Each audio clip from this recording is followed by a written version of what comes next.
Donc, bienvenue à toutes et à tous. Merci d'être présents à cette 9e réunion internationale des anciens, ici à Genève. Et merci à vous qui êtes en ligne de nous avoir rejoints. La salle est déjà bien pleine, j'en suis absolument ravie. Mon nom est Karine Leu, je m'occupe des relations avec les anciens élèves de cette maison. Pour cette journée qui vous est consacrée, nous avons un très très beau programme qui va s'afficher dans 2 secondes. Ou 3. Encore un. Prochain slide, please. Merci. Ah, ça veut dire qu'il y a un clicker. Do you have the clicker? OK, so you keep it for after. Donc voilà le programme de la journée. Donc effectivement, on commence avec cette assemblée générale maintenant. Et puis pour celles et ceux qui se sont inscrits, vous aurez la possibilité d'aller manger à notre restaurant qui est dans le pétale numéro 5. On vous montrera comment y aller. Normalement, vous avez dû réserver votre place pour y aller à midi. Si ce n'est pas le cas, vous pouvez toujours essayer parce qu'il y aura forcément des désistements. Mais sachez que nous sommes sold out depuis plus de 10 jours sur tous les événements que nous avons organisés. Donc nous aurons dans cette même salle ensuite à 14h l'inauguration du Hall of Fame avec une de nos étudiantes, Lara, qui est également cantatrice. Et c'est très impressionnant de la voir agir sur scène. Elle sera ici accompagnée de sa professeure, Madame Galstian, qui est une grande cantatrice et une grande pianiste internationale. Ensuite, nous aurons un panel discussion qui sera modéré par Jessica Byron, ici présente, membre du comité, avec 5 personnalités qui font partie du Hall of Fame. Nous avons Jacques Moreillon qui est déjà présent ici ce matin, Abdulkawi Youssouf, Yann Lan, Patricia Espinoza et Micheline Calmiret. Ensuite, nous aurons une partie upstairs où nous allons dévoiler les panneaux, puisque là, vous les avez aperçus tout de rouge vêtus. Donc, à ce moment-là, lorsque nous monterons, ces panneaux seront dévoilés. Vous pourrez découvrir les histoires de ces alumni là. Donc, il y en a une quinzaine. L'idée est que nous en ayons 20 par année pour que, dans 5 ans, pour le 100e anniversaire de l'Institut, nous puissions dévoiler 100 portraits. C'est un choix extrêmement difficile et totalement subjectif. Mais voilà, c'est les personnes qui ont été aussi choisies par les étudiants qui travaillent aujourd'hui dans la maison comme étant des personnes inspirantes. Voilà. Ensuite, il y aura effectivement un jeu avec les étudiants, c'est-à-dire que les étudiants souhaitent rencontrer des alumni de toutes les générations, mais dans leur domaine d'activité pour partager peut-être des tips, peut-être un carnet d'adresses, voilà, des conseils. Donc on aura un petit jeu avec un icebreaker, tout ça se passera à l'étage. Et ensuite, à 16h30 au plus tard, nous partirons en tout cas pour être prêts pour vous accueillir sur le bateau qui partira à 18h en croisière. Donc le boarding est au quai du Mont-Blanc numéro 10. Vous verrez, on ne peut pas rater le bateau. D'abord, il est très grand et ensuite, il y a notre logo sur un drapeau qui fait 4,20 m carrés. Donc, vous ne pouvez pas le rater, vous le verrez de très loin. Et puis ensuite, nous partirons pour notre dîner de gala au cours duquel on remettra les awards, les Alumni Awards. Et puis, on reviendra à 22h15 pour faire un premier stop pour les personnes qui souhaitent sortir du bateau. À ce moment-là, on pourra accueillir également des alumni qui n'ont pas pu se joindre à nous préalablement et puis des étudiants pour repartir pour la dernière partie de la soirée dansante au large des quais. Voilà. Nous allons maintenant passer à l'Assemblée générale et je suis absolument ravie d'accueillir notre présidente qui nous a manqué ces dernières années pour les raisons qu'on connaît de Covid et autres. Donc Nathalie Africa qui nous arrive de Johannesburg. Merci beaucoup Nathalie.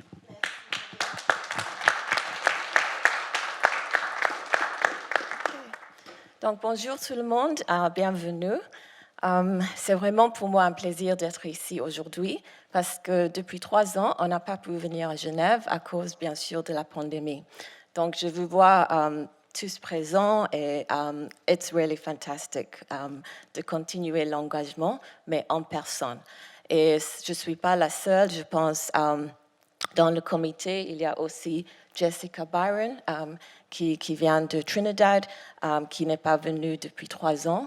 Donc, on est toutes les deux très contentes de revenir sur Genève et d'être avec tout le monde de l'Institut, les anciens et les étudiants, les professeurs, et bien sûr aussi de rencontrer notre nouvelle directrice, Marie-Laure, parce qu'elle a rejoint l'Institut, en fait, juste avant la pandémie. Donc, avant de commencer avec notre présentation pour aujourd'hui, je veux juste faire une adoption du procès-verbal de l'année dernière. Et je pense que vous avez tous reçu le document quand vous êtes arrivés. Donc, j'aimerais bien si quelqu'un peut offrir d'adopter le procès-verbal. Je pense qu'on a besoin de 2 personnes qui peuvent approuver, sauf s'il y a des questions. Merci, Jacques. Une autre personne, s'il vous plaît? Merci, merci. OK, donc le procès-verbal est adopté. Merci bien. On va passer maintenant à la présentation. Et en première, je veux présenter donc le comité.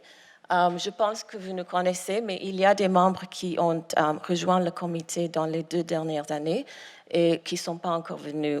Il y a un qui n'est pas encore venu à Genève. So, I'll start from the top. Il y a moi-même, bien sûr. Jason Shellaby, qui est là avec nous, qui a servi comme vice-président du comité depuis quelques années. Notre trésorier, Mr. Ting Fang. Malheureusement, il a raté son avion. Il vit actuellement au Nigeria et il a raté son avion à cause de la circulation, donc il n'est pas avec nous aujourd'hui.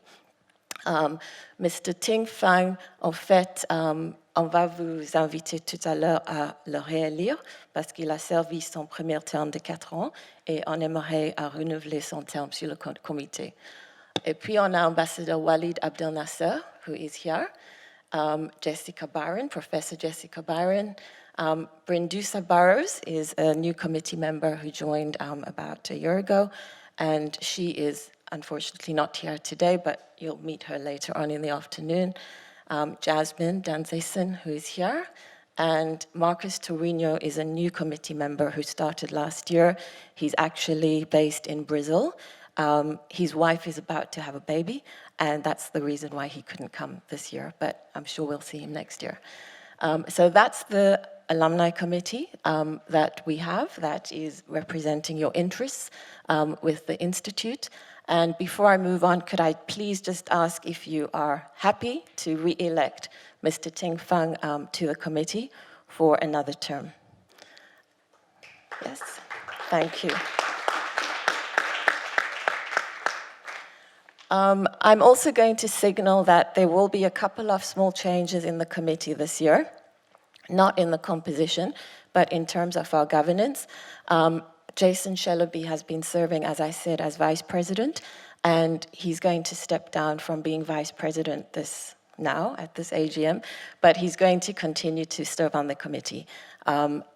We have therefore nominated Jasmine and Ting to serve as co-vice presidents over the next year. So just letting you all know that those are some slight changes that we are making. Okay, as you know, since 2013, we have been gathering every year to celebrate our alumni, our connection to the Institute. As Karine said, it's been a superb program, and I think it just continues to get better every year. Since we introduced the awards in 2016, we've been able to recognize the fantastic caliber of, students who have become excellent professionals and leaders. And we are looking forward to doing that today. You will see on your program some of the leaders who are being recognized today. Some of you may have heard one of them speak yesterday, Dr. Omar Toure, who has just been appointed as the president of the Commission of ECOWAS, the Economic Commission of West African States, and he is going to be getting an award later tonight. And he was also in the same year as me. We both studied at the same time. So I'm very excited that he's had such a distinguished career. as the committee, our main aim is to nurture collegiality amongst alumni, promote the institute, and support engagement with students. As you know, we are all volunteers, we have our jobs, so we often wish we could do more and have an even more active alumni engagement, but we do what we can, and we'll show you later on what our priorities are for the coming year. So now I'm going to call on Jason to take us through the next few slides. Well, hi everyone. It's a pleasure to see a lot of familiar faces. Bonjour à tous qui sont venus aussi en ligne. So some of you probably recognize this map, and hopefully you start seeing the changes that we've seen in terms of momentum to really build up the capacity that we have in terms of class leaders, chapters, and ambassadors across the world. And so of course, one of the main goals that we have here in line with the Institute is how can we make sure that we continue to have a good representation of all continents coming in as students, and also making sure that we're connecting across the world with all our alumni. And we've seen a lot of evolutions here, especially in Latin America and also in Africa, where when we look at the ambassadors, often those are the ones that kind of start setting up a program that then transitions into a chapter when there's kind of more alumni that are there and joined up together. So we're really pleased with this effort, and as you can see, there's 2 new chapters that came in this year with Vietnam and Senegal, and a couple of new ambassadors as well in Armenia, Cameroon, and Ireland. Now here as well, it's just one thing that we set ourselves out to do to make sure that we did look at the metrics when it came to the evolution of all these 3 categories. And we basically decided to look at the percentage change from 2018, so it's a kind of constant evolution, and we're very pleased with that. And again, looking at the ambassadors who continue to grow in number. And as well, when it comes to LinkedIn, showing a constant progression. So I think this is kept steady throughout the years, but again, it tells us I think we're doing something to keep track of this and to make sure that we're going in the right direction. So in terms of highlights, when it comes to this committee, we meet regularly. So we have calls every 2 months or even more frequently to ensure that we're in constant contact and planning out throughout the year. And this is also done in terms of making sure we provide updates and understand the direction that the director of the Institute wants in terms of our approach with the alumni. And we're in an exciting phase right now where we're coming to our 9th year of alumni, so I guess we'll have to start planning for the 10th year as a special one. And when it comes to the distinction here, the 7th year, it's in regards to these awards that we've introduced a couple of years back that have different categories, and as you can see, we'll have a couple of them shared. One for Michel Camille in the afternoon, and so 3 others tonight on the boat. As well, one thing that we really put accent on is how do we make sure that the chapter leads connect throughout the year. And we're really pleased that we started off with just having 1 Zoom call, seeing who would come and join and share experiences. And now there's so much demand for it that we're actually doing it on a regional basis and having several throughout the year. So again, I think showing increased connectivity across our alumni chapter leads. And an exciting other development that's started this year that Karine has been doing with the team is building up this Alumni Week as kind of like a pilot test for more an Alumni Month starting out next year. And again, this being present here in the Institute to connect even more alumni with students around several issues that are aligned again with the research areas of the Institute. And again, an opportunity for everyone to connect and learn about the alumni and their careers as well. And we'll hear a bit about some of the prizes and scholarships after this. But also one thing that's been, I think, a good opportunity that we leveraged quite well was throughout the pandemic, we realized the complexity of not meeting in person was actually an opportunity to go virtual. And so this allowed us to then have a lot of different roundtables online with professors to share the work that they were doing and connect with students and alumni throughout the year. And finally, just one thing to highlight again, this Hall of Fame that Karine has mentioned. So I think that's an exciting development. And as well, one of the communication tools that we've used to share these updates are these newsletters that are sent by her team and on a regular basis, again, to really make sure that people are up to speed with what's happening at the Institute, what's happening with the alumni, and also for how we can better connect throughout the year. So with that, I will let Walid continue. Thank you. Oops, here's the clicker.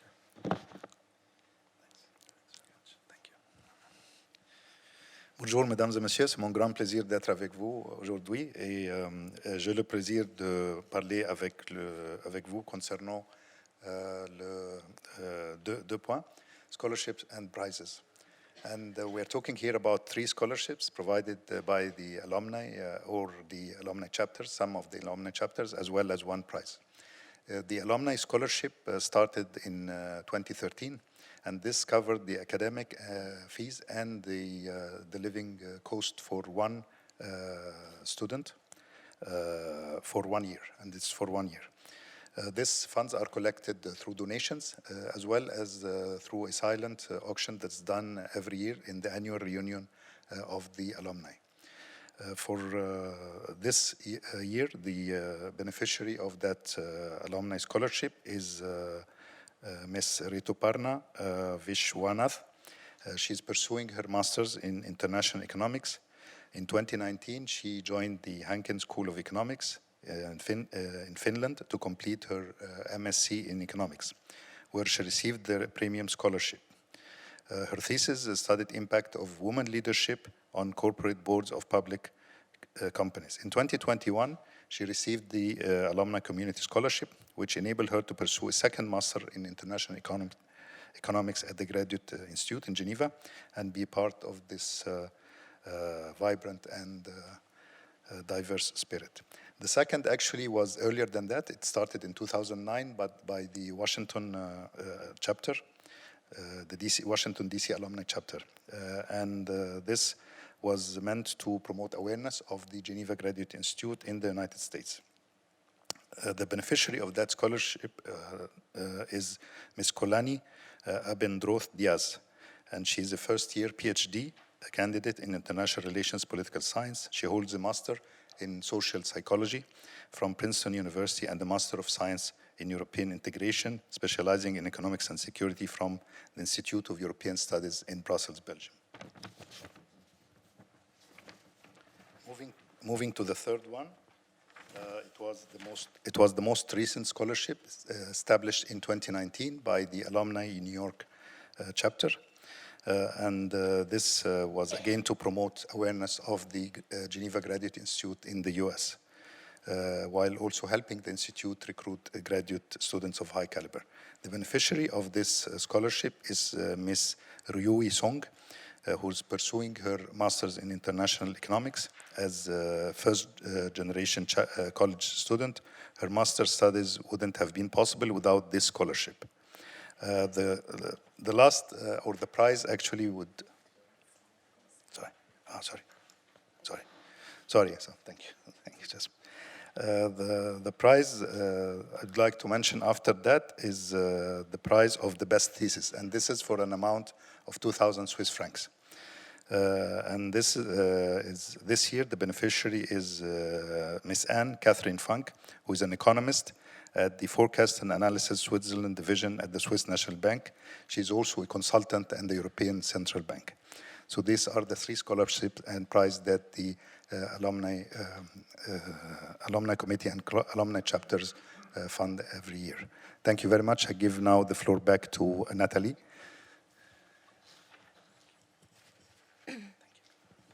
Thank you so much, Walid. And maybe we can just give a round of applause for all the students who got prizes and scholarships. Thank you. Thank you. Okay, so I'm going to briefly speak about the committee's priorities for the year in terms of continuing to advance the agenda of our alumni community. So our first priority is to do what we're doing today, which is to nurture collegiality amongst the alumni community, to make sure that we come together, we continue to build this wonderful community, and we do that through, obviously, this reunion, through the development of chapters. As Jason said, we continue to grow the chapter network worldwide, and to also do the Alumni Awards, which enables not just our community, but even externally, the external audience, to really see the caliber of, students that come out of this institute and what they do. I was actually speaking to a friend of mine last week, and I was telling her I was coming to Geneva, and I mentioned the awards that we give out, and I mentioned some of the names that we've given to in the past, that we're giving to this year. And my friend said to me, how come they have such incredible people coming out of the Institute? She was like, is it the type of people who apply to go there, or is it the Institute that makes them like that? And I said, you know, I think it's a bit of both, you know? So, but really, I think we continue to just be honored and amazed at some of the folks that have come out of the Institute. We have some of them here that we recognized. And we know that even those who don't get awards, there are so many incredible people. It's a difficult choice for us every year, actually, to decide who gets awards, because we get so many wonderful nominations of people who are just doing incredible things to make the world a better place. So the second key priority is to promote solidarity with the Institute and its reputation. And for that, we work closely with the director, who we try and have regular conversations with to understand her vision, her strategy for the Institute. And we've even built in some of the new themes in terms of the Institute's vision and strategy into our Alumni Awards, so that we will also be recognizing leaders in areas like diversity, sustainability, peace, human rights, and so on, so that we align as well with where the Institute is going in terms of its vision. As we know, the Institute is soon going to be celebrating 100 years of its existence, and our director, Marie-Laure, has quite a few plans for that. So alumni will be involved in that. Some of the things have kind of started, such as the Hall of Fame, which is being inaugurated this afternoon.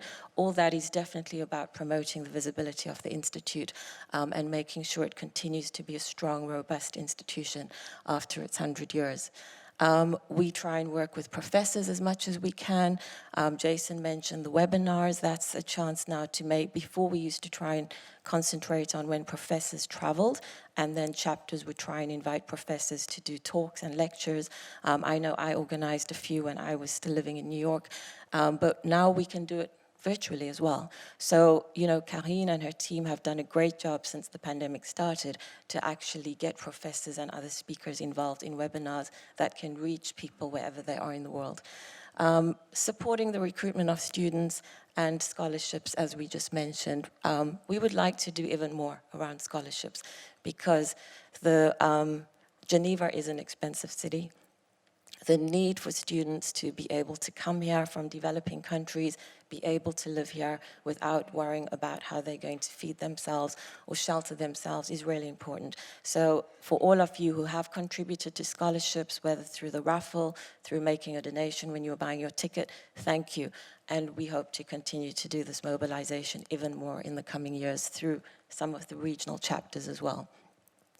And finally, the heart of the Institute is the students. So we have a special priority just around continuing to support students through networking, through helping them through a mentoring program, which we still hope to launch again one day. We did a pilot a few years ago, and we have just been hoping that the Institute can create an electronic system so that we can go back and continue with the mentoring program.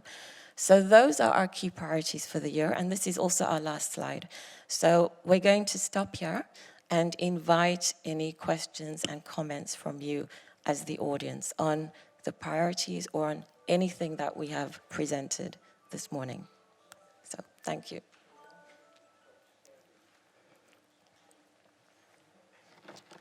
So any questions or comments from the floor? We have some time. I think we're still doing well with time.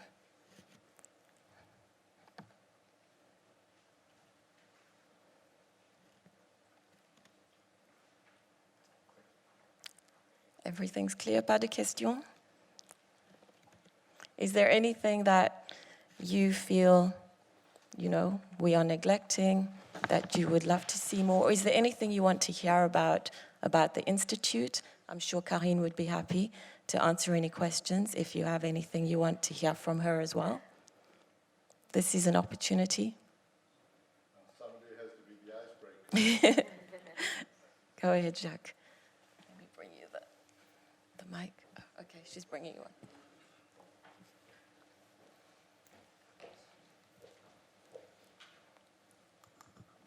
Thank you very much. I have no question to ask, but I just want to avail myself of the general silence to ask for a round of applause for one person who is behind all this together with you, and this is Karine Le Bonvin.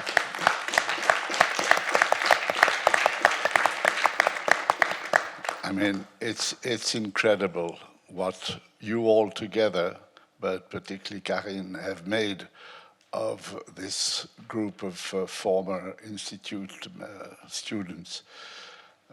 I remind you that when we changed the statutes at the request of Philippe Burin in 2005, I think, there was sort of a coup d'etat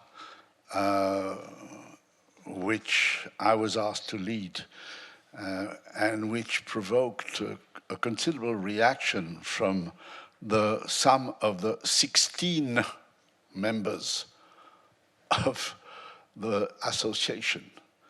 In 2005, there were 16 members to the Alumni Association. Not 1,600, no, 16. And they were all paying members. They had to pay 30 francs per year, and that is probably the reason why there were only 16. So the first thing we did was to suppress that yearly cotisation, that yearly fee. The second thing we did was to create the notion of chapters. There were no chapters in these days. And the third thing was to ask Burin to put a professional, full-time, on the job to make this work. Because one of the lessons learned from the past was the fact that old-timers who were all busy, either retired or busy doing something else, were not able to actually put their words into action. And that professional is Karine. Well, she was not alone at the start, but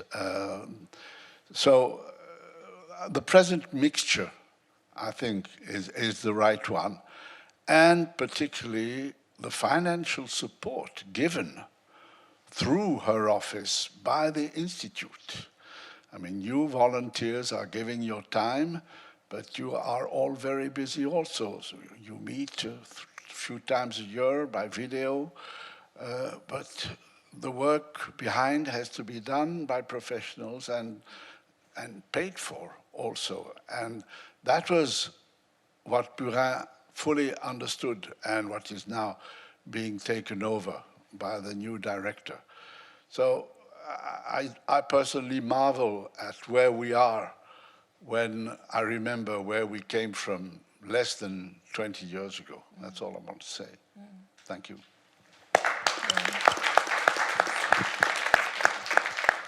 Thank you, Jacques. It's great. I mean, you have the history for telling that story. And yes, I was going to thank Karine at the end, but thank you for doing it first, because Karine is just an incredible force of energy, ideas, creativity, and she is really, I remember I had graduated in '92, and I had no contact with the Institute, and then I received something on LinkedIn in, I think, 2009.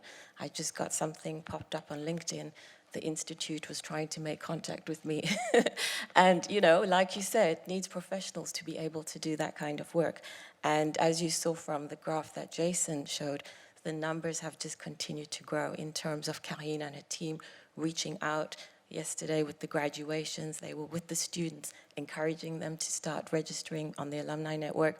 So it's really an incredible thing that's happened. And, you know, this is a small institute compared to bigger universities, and being able to keep the family of those who've passed through the Institute together is really, you know, when we were having our calls with the chapters every May, we get all the chapters on the phone, and we have a video conference with them. And we were really saying, you know, it's part of our identity to be able to continue to stay together and recognize this institute that has helped to make us who we are. So I totally agree with your sentiments, Jacques. It's been, and normally we don't support coup d'etats. right? But I think that's one coup d'etat that none of us have any problem with. So well done for having engineered that one. Yeah. Okay, please. Just a question about the scholarship. You mentioned a lot of about this area. Les bourses d'études. Closer, ok. La bourse d'études, donc c'est ce que beaucoup d'entre nous avaient. Moi, j'ai bénéficié d'une bourse d'études pour venir à Genève en 1975 de la Confédération suisse, le gouvernement suisse. Et je pense qu'il y a beaucoup dans ces cas qui ont pu, n'est-ce pas, en bénéficier. Parce que moi, j'étais réfugié au Zaïre, Congo, donc aujourd'hui, réfugié angolais. Je ne pouvais pas, je voulais faire des études donc post-universitaires. Et la question, est-ce que des gouvernements comme le gouvernement suisse continuent à donner des bourses d'études pour des cas de personnes qui autrement ne peuvent pas venir faire des études ici? Oui, merci pour cette question. Ma compréhension est que non, le gouvernement suisse ne fournit plus les bourses. C'est correct, Karine? Il y a encore des bourses? OK, parce que je sais que Marie-Laure, en fait, une de ses préoccupations, c'est d'essayer d'élever le nombre d'étudiants de l'Afrique. Et j'ai compris, c'est à cause du fait que les étudiants ne viennent plus dans les nombres qu'avant, parce qu'il n'y a plus de bourses du gouvernement suisse. Mais si ce n'est pas le cas, please correct me. Yeah.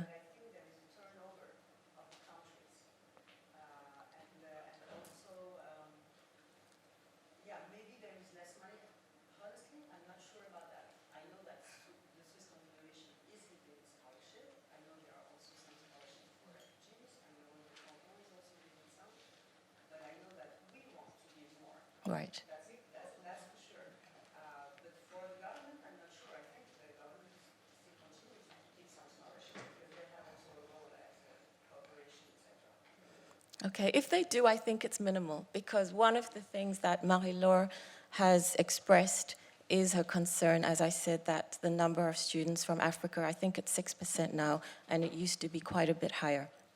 And she has actually asked one of the professors, Professor De Gila, if he can help think through a strategy to recruit more students from Africa. So I was discussing this with him yesterday, and we want to think about how we can fundraise, find other options, part-time jobs for students, so that they can begin to come back, because there has been a big drop, especially in the number of African students. And Professor De Gila is the one who told me that the government isn't giving scholarships anymore, but maybe they're giving a few, but not as many. Yep, thank you for that question. Yeah. Right. Okay. Go ahead, Mahmoud. Hello. One of the initiatives or priorities you mentioned was to support the director in her diversity and sustainability project or program. Can you tell us a little bit more about it, and mostly what is it that us as alumni we can do in order to support that initiative?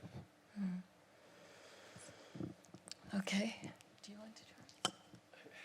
I don't think we have a straight answer in the sense that our colleague Brundusa, who sits on the committee here, would have been in a better place, since she's actually becoming a professor on the very topic of sustainability and finance, and clearly linking that agenda with that thematic that's becoming a priority for the Institute.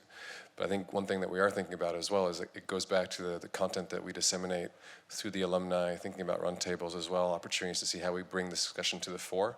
I think it's one of those topics that students and alumni want to talk about more, understand what we're doing, and also I think that pairs up with also digital as a kind of broader thematic that cuts horizontally across all research areas. Those two are just burgeoning very high, so I think that's why we want to make sure we're calling that out and being sensitive to the fact that those are priorities for the director. Could I just add one thing, which is that our role, and I think the role of all alumni, if we think that we benefited significantly from being here as students, if we think that we have been able to contribute based on that, we should be continuing to market the Institute to people in our own countries. And in that way, we would certainly be contributing to the diversity of the Institute. So I think that is one major way in which all of us as alumni can support the diversity theme. And also, of course, by raising scholarship funding. Any other questions or comments? Okay. Yeah, you want to add something, Jasmine? Thank you, Mahmoud, also for your point. I think the day-to-day and also this evening is a good occasion also for us to exchange with the broader alumni base and see, you know, what is missing, what can we do differently, how can we actually work together to add value to the institute. So if you have good ideas, please feel free to bring them in. Today is a good day for that. Just to add, if you allow me, thank you, Mahmoud, for your comment. Just to add something, I mean, from a different experience in my life, but the idea of the scholarships is, I think I agree, we all agree that it's very, very instrumental to promote the access to study at the institute, but also to ensure the diversification of the students, whether from geographic backgrounds or even from different fields and areas in previous studies. But here, I think the one issue, I don't want to be seen as very much conceptualizing, but one issue is the institutionalization of these scholarships. So I think the idea of chapters in Washington and New York having scholarships, that's very good and very commendable. Started in Washington when Karine was in New York. She did a great effort to start it there. But the institutionalization here, I mean that maybe this could be a long-term objective, but to have some sort of a fund for this scholarship. And this fund would try to build up its capital over the years with donations, but not only, in my point of view, not only individual donations, but it should be also institutional donations. And here I refer to experience in other universities where I have been associated with in the past, where they have, for example, agreement between the university and the certain corporation, a big corporation, to provide scholarship, not many, I mean, but maybe 2 per year or so, or in some cases 5 per year, but on an agreement for 10 years. And this would continue. So this ensures sustainability and also ensure the continuous influx of funds for that. Just this, again, it's general idea to think of for the future. Thank you. Yeah, thanks, Walid. I think that's a very good idea. And that kind of brainstorming is exactly what we need to do with Marie-Laure to try and create some kind of, solid basis for being able to bring students to the Institute. So thanks for sharing that. That's something I'll also talk to Professor Digila about. Any other? Okay, there's a question. Please go ahead. I just wanted to support the Ambassador, Excellency. I think it's a very good idea to have a private-public partnership to support the students. I remember that good old times, there was a Fondation Wilsdorf that supported students and made some scholarships with the assistance of Karine there. So I think maybe it should be renewed in some sort of a form, because there are a lot of interesting companies that would like to invest in their, I would say, wealth or patrimoine of the university and of the graduate institute. This is all what I wanted to say. Thank you. Great, thank you. Yeah, no, we'll definitely take those ideas forward. At the very end, I'm intrigued by the support recruitment of students sector. A lot of us left the IUED at the time and went abroad and worked in international development. And we noticed people, we noticed maybe some of our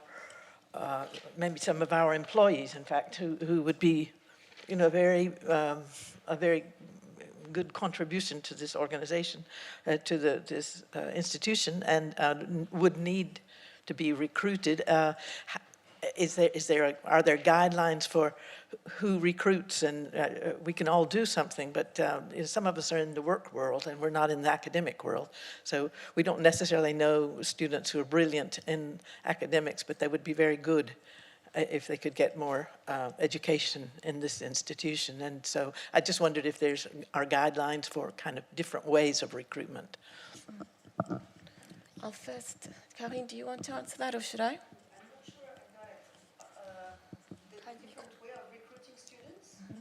Yes. As a company? Not as a company. I mean, okay, but no, I'm saying that we leave here and we work in different sectors, or we don't all go along in academics. Often we continue our studies like I did, but then we're off into these organizations, international organizations from different countries, and we're in different countries, so it's not necessarily our compatriots that we're going to be referring, but we notice people who are very good. And at one point I was wondering how one could recruit some of those people who are working already, don't have the perhaps the know-how of how to apply, and how can we help the recruiting some of those good employees, or some of those good young people or not so young to come and study. So how to recruit students for the Graduate Institute? Yes. But people working already? Or not. Yes. Or not. Yes, or not. But in my case, yes, I'm thinking of people who particularly stood out as really smart and could go further. So for people, I mean, after graduation, after people are working, they can come back in the executive education programs. No, I'm sorry, excuse me. I'm talking about as somebody who's running programs. If I were head, and I was head of programs, I sometimes remarked that there would be people who would be very interesting students for here. So how to tell them that there is a graduate institute? Yeah, and who do we tell? I mean, who do we, as say professionals in the field, who do we contact?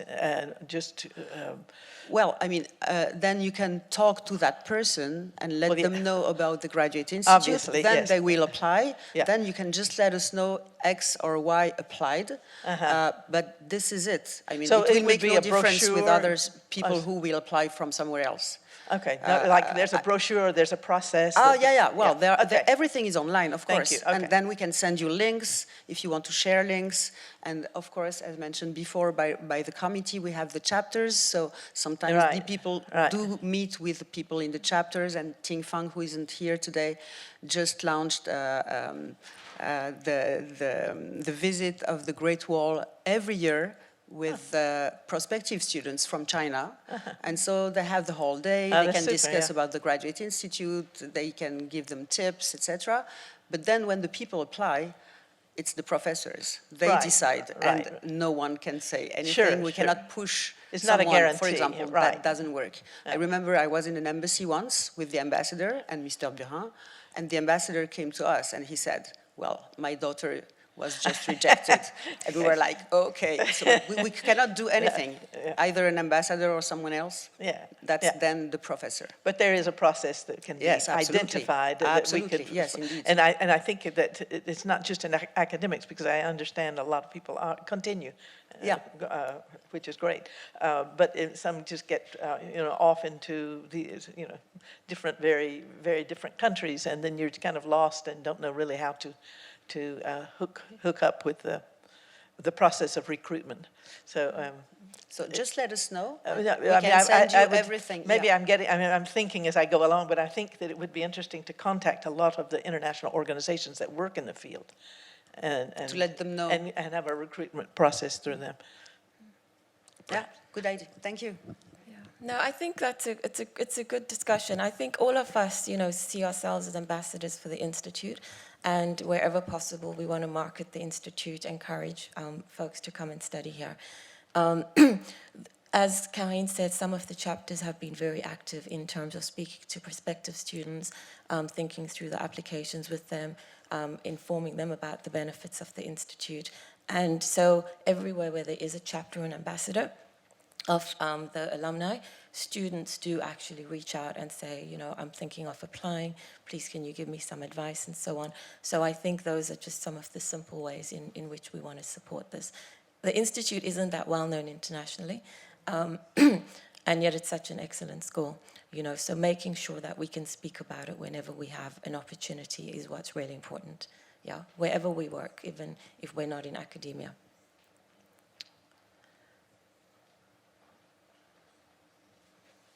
Question there. Hello, I just have one little question. It's very good to bring new students, but what does alumni chapters do to help students who graduate to find jobs? Can you explain? Yeah, okay, that's a great question. I don't know if the chapters are set up to do that. I think it's more informal advice, the networking opportunities. You know, if someone has graduated, they go back home, wherever they come from, they join the chapter, that gives them access already to people who may be established in their careers, who can give them advice, and I think it happens more informally. I personally have had that experience with a couple of students who've come up from the Institute, who've stayed in touch with me, who've asked for advice. I've then connected them with other people. So it happens in a more organic way, but I don't know if chapters would be able to make it like an explicit function of their role, because that might be over-promising. I don't know if anyone wants to add anything on that. Yeah. Yeah, and Walid was just saying, because he was very involved, as was Mahmoud and others, in helping us with the mentoring pilot that we did a few years ago, which was also aimed at trying to help students think through their next steps. We focused on students who were about to graduate, so that by being connected with a member of the alumni community, we could help them think through their opportunities once they graduate, connect them with potential employers. So it was a very small pilot. We just managed to do 12 students, 12 mentors, because it was all manual.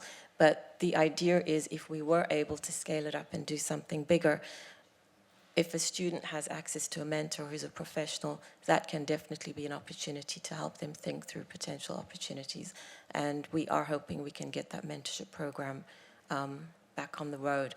You know, I think there's also been things like, I know during the Alumni Week that launched this year, the whole idea was also to bring professionals who are quite recent graduates and have gone out into the world to talk to students about what they're doing.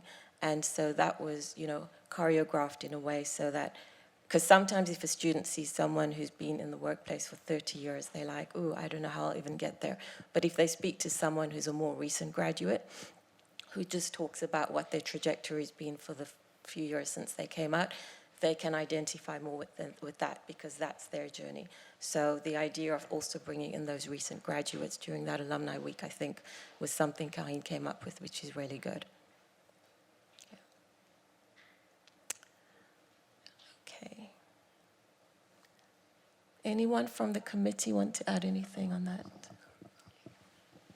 Okay, one more question. Thank you. I just wanted to sort of follow up on the last question regarding the potential for the employability of the graduates. And in that regard, I'm wondering, to what extent does the Institute or even the Alumni Committee consider doing needs analyses in terms to inform the curriculum, for example, so that the programs actually target directly needs that are articulated, particularly in terms of development, that can facilitate employability once the students graduate? Great question, Sandra, and I know you're an educator, so very apt. Karine, do you want to try and answer that? Yeah, well, yeah, absolutely. So we do that. Many professors want to know that, so we work on that, absolutely, and so we adapt the curricula. As we were talking about the new strategy, it's true that we are also working all the time on the different courses and how to adapt them. So now we are starting with artificial intelligence and digitalization and this kind of topics. So yes, we do that. Of course, we are not EPFL or EPFZ, but we improve the courses regarding this. Just also for employment, we were talking about the chapters. Just want to show you Mr. Paul Mathieu, who is over there. And he was leading the chapter of Washington for 10 years.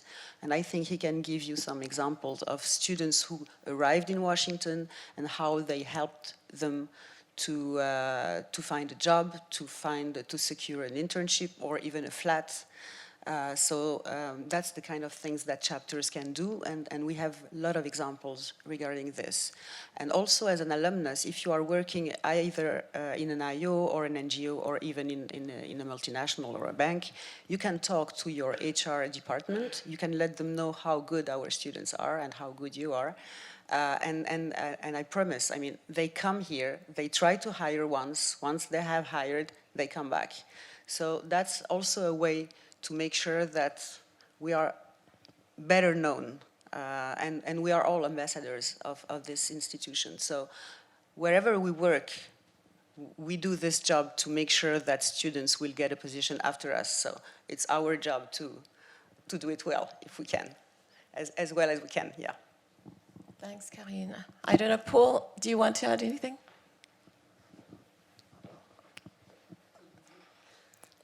Not to put you on the spot, but Karine kind of did. Thanks very much. Merci, Karine. That was on my iPhone. No, we have actively supported outreach efforts and recruitment efforts in Washington whenever it was possible, but also newcoming students, we get in touch with them professionally. I'm still working at the International Monetary Fund, and there's a very good pipeline of students that come and get hired by the IMF from the economics department. And also some of our research younger students younger employees who come to the Institute to do a doctorate or a master's. We've got quite a few of those. So it works both ways, and promoting that kind of knowledge of the Institute is very, very valuable. Happy to chat more at length later. Merci. Thank you, Paul. We have one here. I wonder whether this opening to the business or to the work world, not just helping finding a job, but a bit of coaching and mentoring could be a bit developed. In my practice, there are mentoring programs for younger practitioners and students to help and in orienting the search or the work into the work field. I understand that from the Institute, with the diversity of both backgrounds and professions, is a bit more difficult because it's less structured. But I remember some years ago, Karen organized a session where professionals were advising students and young graduates how to orient. I think it was mainly in the legal profession. I think that could be developed a bit and perhaps more personalized. If, let's say, somebody at an organization can then, in a more personal manner and with the Chatham House rules, and give advice how people who come out of the academia find themselves more easily in a very different world, which is the professional world. So I think perhaps an idea would be to search within our community of the alumni, people who would be prepared to assist graduates in their search. That could be in the organizations in Washington, that could be here, that could be in industry, and we can see how diverse the practice of alumni is. And I think that could be a direction in a more personal manner, or the type of sessions which Karin did a few years ago. I think it was in the old villa. Thank you. No, that's a great suggestion. Totally agree with that, having focused sessions on specific sectors or types of employers. That's a great idea. Yeah. Anything else? Or anyone want to? I think we would have one more question or comment if anyone has a final question or comment to make.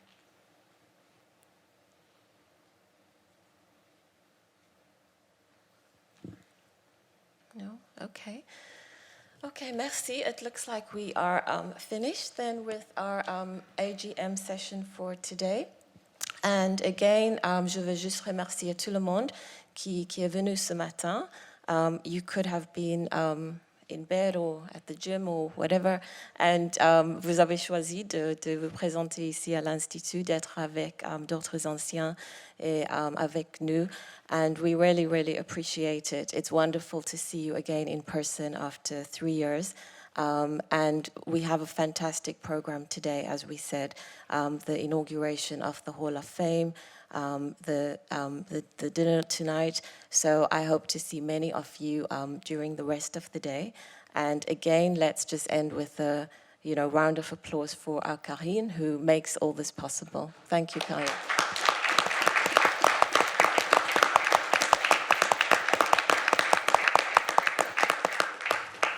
Okay, so next steps are, for those who are proceeding to lunch, Pétale 5, il y a le déjeuner dans la terrasse on Pétale 5.